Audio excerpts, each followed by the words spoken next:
Welcome back to American Speedfest 11 at the Brands Hatch Indy Circuit, where there's a lot of fun and festivities to be had off the circuit and intense battles to be had on the circuit. Two more races to come, one apiece for EuroNASCAR Pro and EuroNASCAR 2, where the title battles may gain additional layers on this day. Here's your circuit. 6 corners, but 6 challenging ones. Let's talk to one of the local heroes, to one of the newcomers in the NASCAR Wheel and Euro Series, Max Maserati. Home race, home event, Brands Hatch, always one of the most popular events of the season. How do you feel?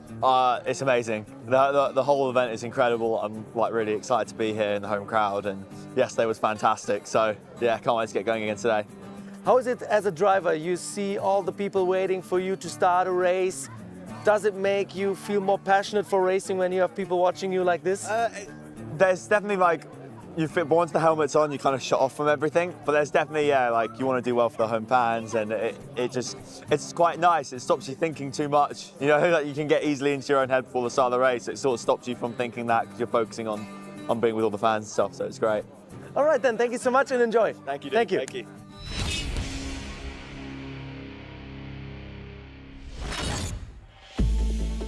Well, in the EuroNASCAR Pro order, it's Liam Hasemans who starts from pole position. He had the fastest lap on the Saturday. That grants him pole position for Sunday.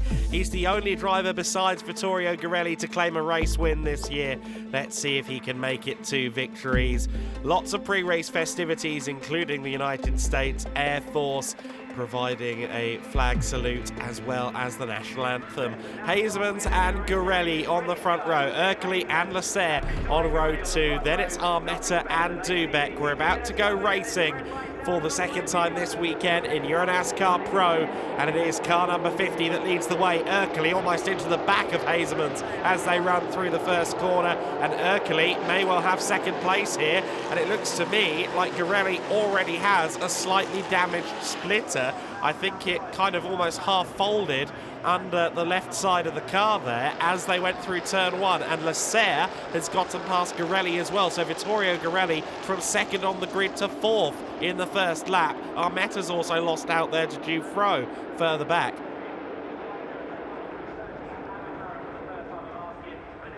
Hasemans leads the way then, lap 1 of the race about to be in the books.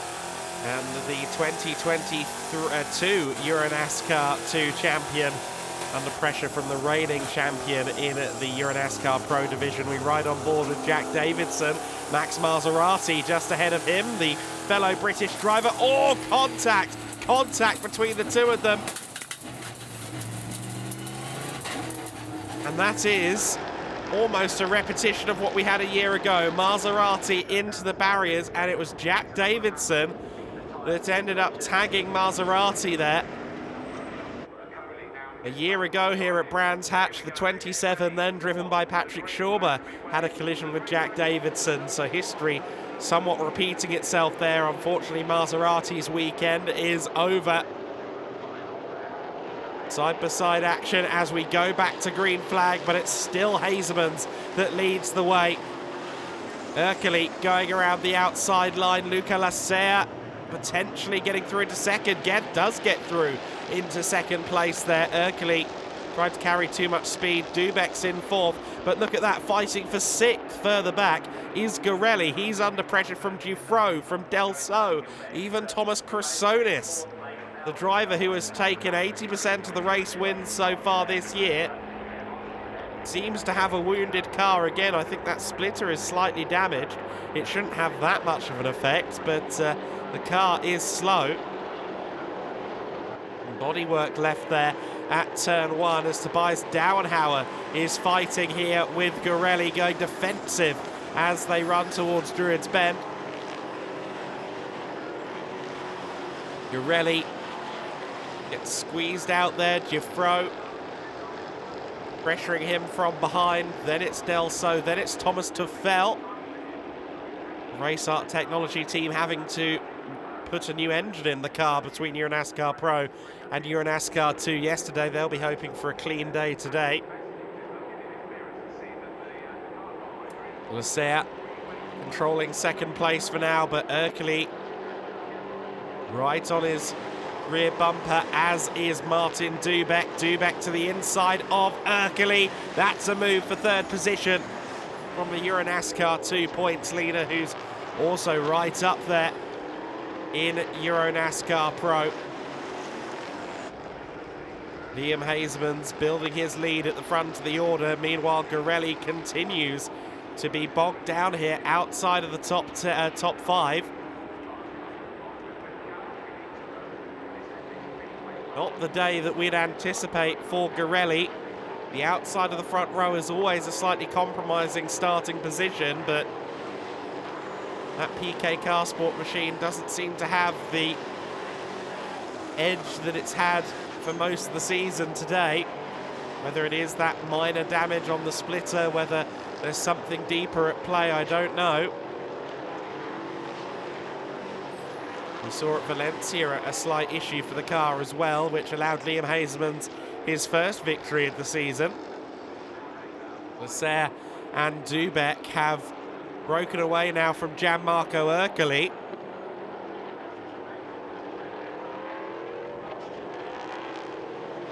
Has either driver got the pace to go hunting for Liam Hazeman? Lasser has been second place for most of the race so far, so perhaps we've already got the information to suggest that Lasser hasn't got the same pace as the Dutchman, but what about the Czech driver behind? Dubeck, who of course has his home race to look forward to when we head to Most at the end of summer. Oh, that's not the ideal line through Surtees and McLaren now. It's a very easy mistake. It's a very common mistake here at Brands Hatch. Surtees kind of tricks you into thinking there's another couple of mile an hour to find at the apex, and, well, more often than not, there isn't. 5-car train. Downhauer still leading. It strikes me that Downhauer's pace is a little bit slower than most of those behind him. He's done well to get up to 5th place. He started outside the top 10. Throw behind Garelli, and Del So drifting wide there. That allows Fabrizio Armetta up into 8th position. Armetta with the inside line. His car looking a little bit damaged, a little bit worse for wear on the front left corner.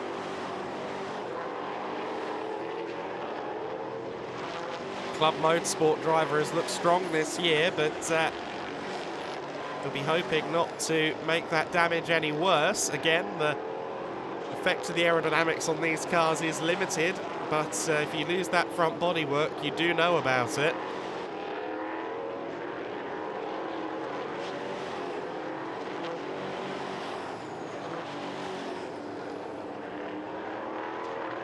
Armetta now closing in on Dufresne. Looks like there's good pace from the Club Motorsport number 55. He's trying to get to the inside there of Dufresne, side by side, as they power down the main straight. Ulysse Del So watching on.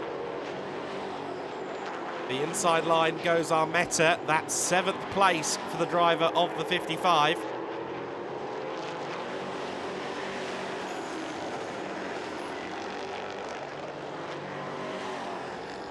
Could Armetta make his way through this entire train of cars? He's got it half done at the moment. His next target, though, is championship leader Vittorio Garelli, whom he certainly is menacing behind at the moment. Sebastian Blakemolen closing in as well at the back of shop.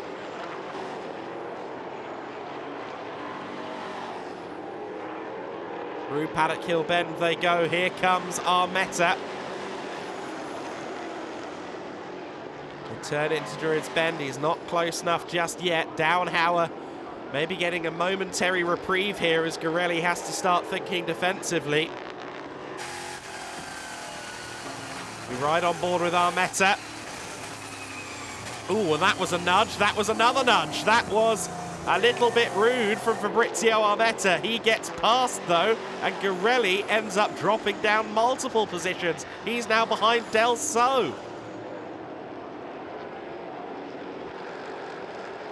That means that Garelli is all the way down in 9th position.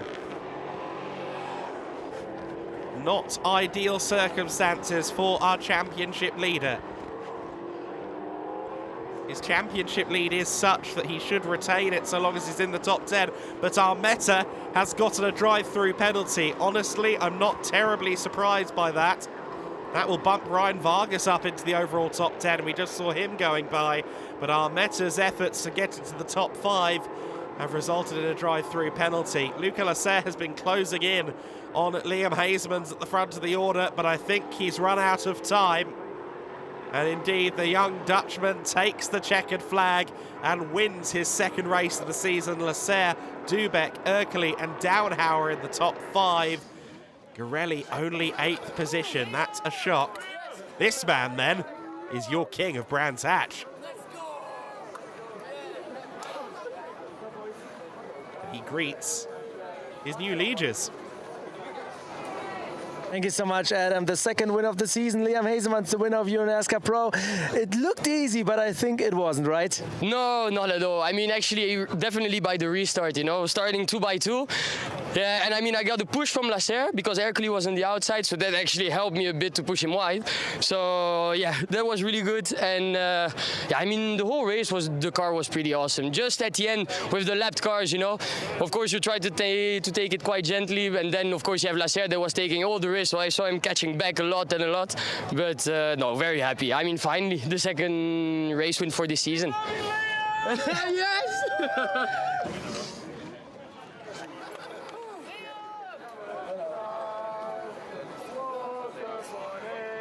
Congratulate your teammate after an incredible race. You're looking forward to race this car later on?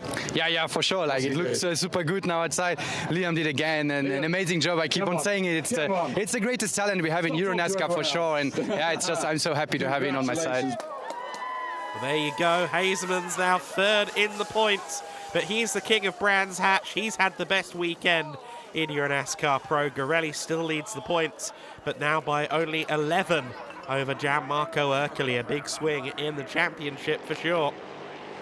Hasemans won the junior trophy classification in that race as well, while Massimiliano Lanza takes challenger trophy. One more race to come here this weekend. EuroNASCAR 2 will send everyone home happy, perhaps, as we get ready for more racing.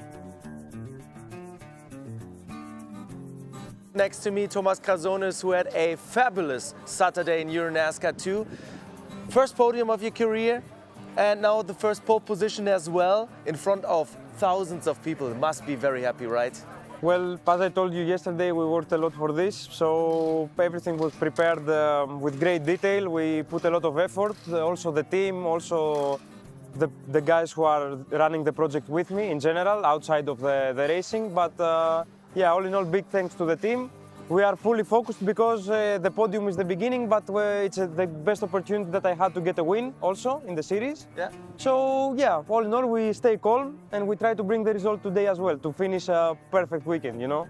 Just take a look behind you. So many people coming here at Brands Hatch to watch you race. You must feel like a real gladiator out there, right? Well, this is it. This is Brands Hatch. That's why we love this place. So and that's why everybody wants to be here every season. After season after season, all the drivers are waiting for this event. So what else can you say? The images speak for themselves, you know?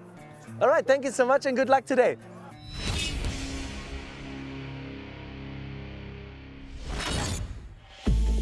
Crasones then is our pole sitter for the first time in his career.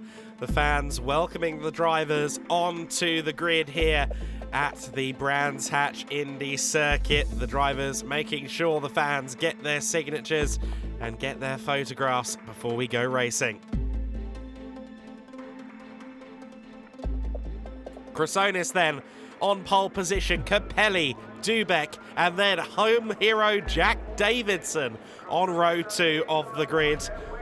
Let's go racing one last time this weekend. Round 6 of EuroNASCAR 2 begins. And it's a good start, you know, for Capelli. He's tried to hang it around the outside at turn 1. No one's managed it so far this weekend. He doesn't have great momentum off the turn, but he's still there with Crasones as they go through the first corner and then into Druids Bend thereafter. But it is Crasones that squeezed out Capelli there. That's allowed Dubek Up into second place, Jack Davidson trying to find his way around Capelli as well. Jill Linster is there too.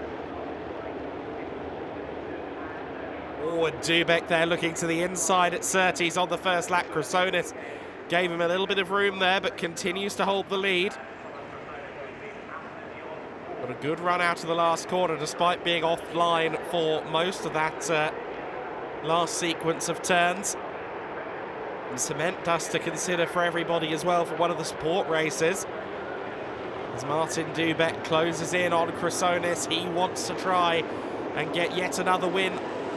He's gone to the inside line there of Chrysonis. They're going to hit. They do. They touch. That's hugely unfortunate. And now Capelli to the inside of Dubek. Oh, and they touch as well. Capelli forcing Dubek into the barriers. That is a safety car, undoubtedly. But what drama. And look who it's benefited. Jack Davidson is now the race leader.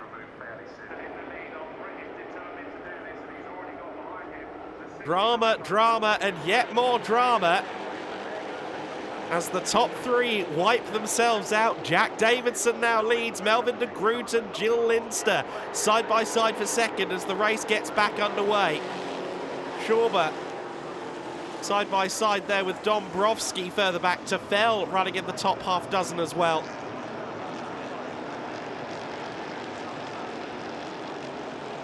Well, lots of different incidents going on there among the top three. The only one to have really survived it somewhat is Claudio Remeggio Capelli. He runs just within the top 10. But both Dubek and Chrysonis' races have been massively hindered. But Jack Davidson is leading. Not only is he leading, but he's getting away. Davidson, the Scottish racer, runs the Lux Motorsport team from here in the UK. Oh, goodness me, that's Capelli in the back of shot. Capelli going off the circuit, so even he is now outside of the top 10.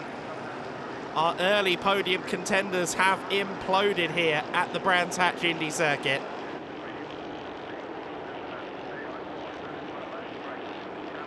Dombrowski, Schauber, Tuffel fighting it out for fourth position.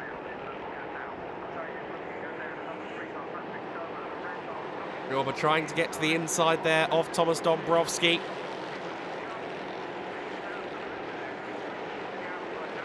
No move made, however, he's going to cut to the inside for Druids Bend. Very nicely executed there from Patrick Schauber. He tries to be as late on the brakes as he can. Thomas Tuffel trying to follow him through as well. Dombrowski's lost one place, and Tuffel trying to make it two. Oh, but Tuffel couldn't quite find the room around the outside of Graham Hill Bend. This is the battle for the junior trophy lead. Erkeli and Riala fighting it out. Julian Reberg is there as well, so is Victor Neumann. All of the junior trophy, or sorry, rookie trophy front runners, I should say. The rookie trophy in EuroNASCAR 2 for first full season drivers, but there's been an incident further back there. Strickler, Benedetti and Capelli again in dramas. Claudio Remeggio Capelli's race has been a study in misfortune, and, well, a couple of different incidents going on at once there. Benedetti into the side of Strickler, and Capelli was already out of control behind them. Safety car out, understandably, but we are now going to go back to green. Davidson once again has to try and hold on to his race lead. The distance of this race has now been extended out to 36 laps because of the safety cars. Davidson trying to squeeze Linster. Linster going a little bit wide there out of Paddock Hill Bend. Davidson continues to lead the way then. All of his partners in the Lux Motorsport operation, all of his family and friends, I'm sure, as well, are here supporting Davidson. And what a story it would be. No British driver has ever won in the NASCAR Wheel and Euro Series before. Gordon Barnes in the regularity format, the club challenge that runs on Fridays. He's a multiple-time champion, but in terms of winning races, no British driver has ever done it. Jack Davidson would love to rewrite that particular statistic, especially here at Brands Hatch.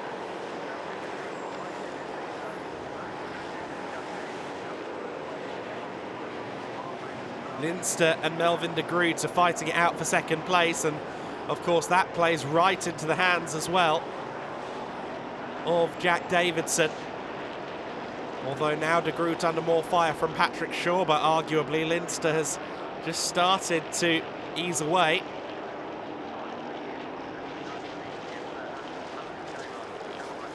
Oh, one car off the circuit there. That's the 43 Club Motorsport machine of Giovanni Faronio. Melvin de Groot still holding on to third position. He'll be leading in Legend Trophy for some of the more finer vintage drivers. But that overall podium is something he wants to defend for Patrick Shawbo if he possibly can. The Fells still leading Dombrowski in their battle further back as well.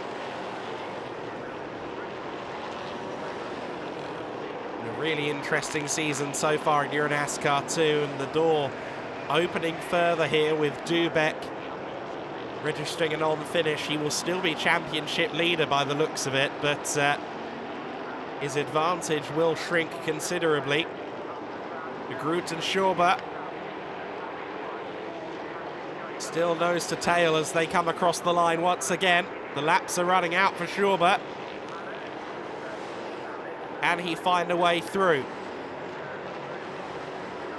The Dutchman's car is being made exceptionally wide. Team Blake and Molen will be cheering on their man in the 69 car.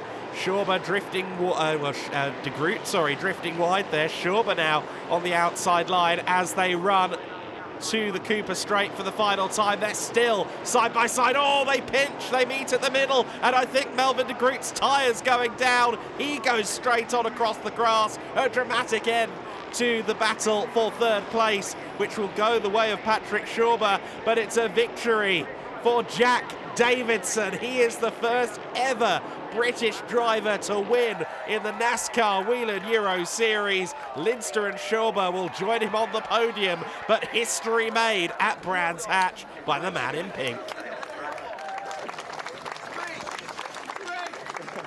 First ever UK-based winner in EuroNASCAR history, Jack Davidson. What a race. Yeah, what a race. It was absolutely, I'm still trying to catch my breath, but yeah, it was hard from start to finish. Obviously, there was a bit of contact at the start, kind of gifted me the lead, but obviously I had to hang on to it through the two safety cars. So yeah, just thankful that she's back in one piece, and yeah, we came back with a win. How was it to go here to see all the people already waiting for you and cheering for you when you get out of the car? That's amazing. It's an amazing feeling. Thanks to all you guys. Honestly, that's what's made it this weekend. Thank you. But yeah, honestly, without the fans, the atmosphere wouldn't be half as good. So massive thanks to them. The Technicolor Tunnux aficionado celebrates with his team. The first ever. Patrick, another podium for you, but tell me your view about the last lap. Well, yeah, it was a tough race. Yeah, I was always behind the growth, but yeah, the last lap I just wanted really the podium. I was already beside him. I don't really know whose fault it is. I was already on the edge of the grass almost, so I really had nowhere to go. And as soon as we touched, I even backed off. But yeah, I mean, if he thinks I'm sorry for him, but yeah, I think for me, I think I did what I could, so I think I deserve this podium. Yeah. All right, thank you so much. Congratulations. Back to you, Adam. Well, it wouldn't be EuroNASCAR without a little drama. Florian Richard wins the rookie trophy classification. De Groot, despite the puncture at the end, crossed the line to win in Legend Trophy, and Ariana Casoli taking the Lady Trophy classification. That concludes a fabulous American Speed Fest. Liam Hasemans is your king of Brands Hatch, and Jack Davidson wields the sword as the Prince of Brands Hatch. History made, championship battles significantly altered. A very exciting situation as we now approach the Ben Ray Oval for the first time since 2019 in the NASCAR Whelen Euro Series.